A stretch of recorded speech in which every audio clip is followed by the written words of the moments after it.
আসসালামু আলাইকুম প্রিয় শিক্ষার্থীরা, জাগরিকে আজকে আমি আলোচনা করব ষষ্ঠ শ্রেণীর বার্ষিক পরীক্ষায় কী রকম প্রশ্ন আসবে তার নমুনা একটি প্রশ্ন নিয়ে।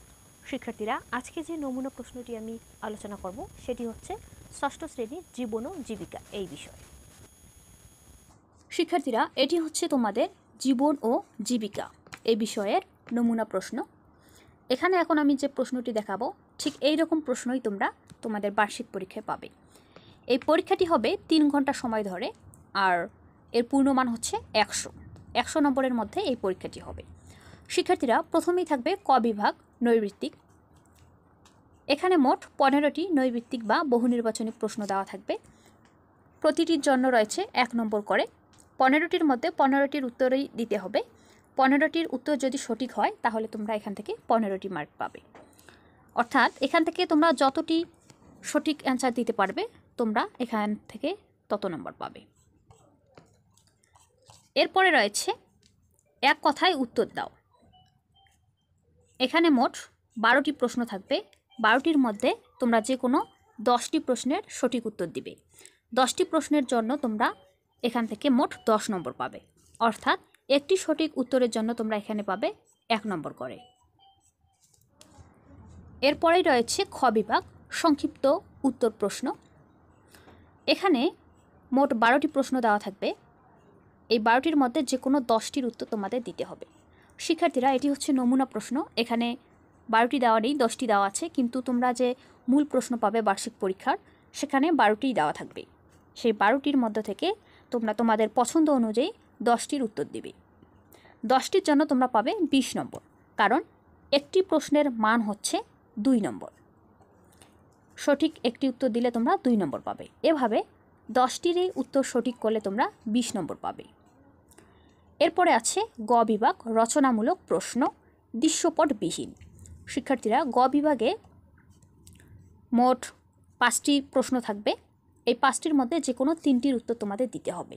আর এখানে যে রচনামূলক প্রশ্নগুলো দেওয়া আছে সেখানে দৃশ্যপট নেই।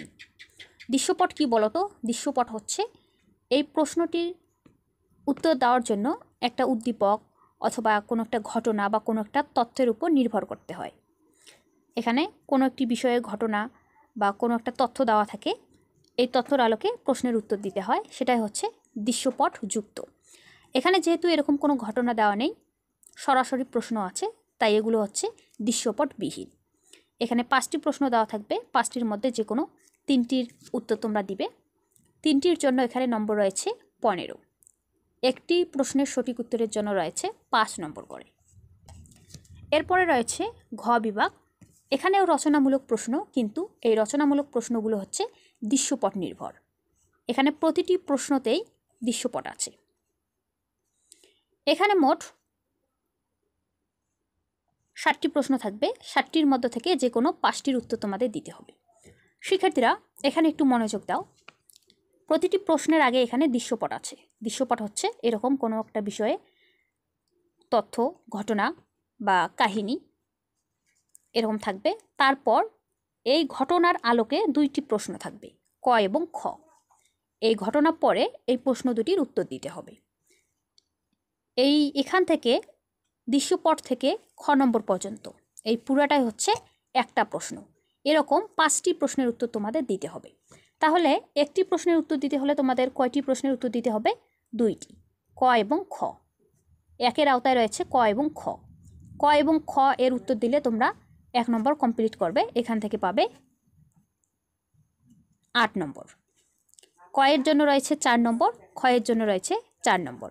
তাহলে 1 নম্বরের উত্তর দিতে হলে যেহেতু তোমাদের ক এবং খ এর উত্তর দিতে হবে, 1 নম্বরের জন্য তোমরা পাবে 8 নম্বর। এভাবে 5টি প্রশ্নের উত্তর দিলে তোমরা পাবে 40 নম্বর। আর 5টি প্রশ্নের উত্তর দিতে হলে তোমাদেরকে মোট 10টি প্রশ্নের উত্তর দিতে হবে, কারণ একটি প্রশ্নতে 2টি প্রশ্ন থাকে, ক এবং খ। এরকম 5টি ক এবং 5টি খ এর উত্তর দিতে হবে। তো শিক্ষার্থীরা, এই হচ্ছে তোমাদের নমুনা প্রশ্ন। ঠিক এইরকম একটি প্রশ্নই তোমরা তোমাদের বার্ষিক পরীক্ষায় পাবে। শিক্ষার্থীরা, আজকের ভিডিও আর লম্বা করছি না। পরবর্তী ভিডিওতে আমি অন্য কোনো বিষয়ের নমুনা প্রশ্ন নিয়ে চলে আসব।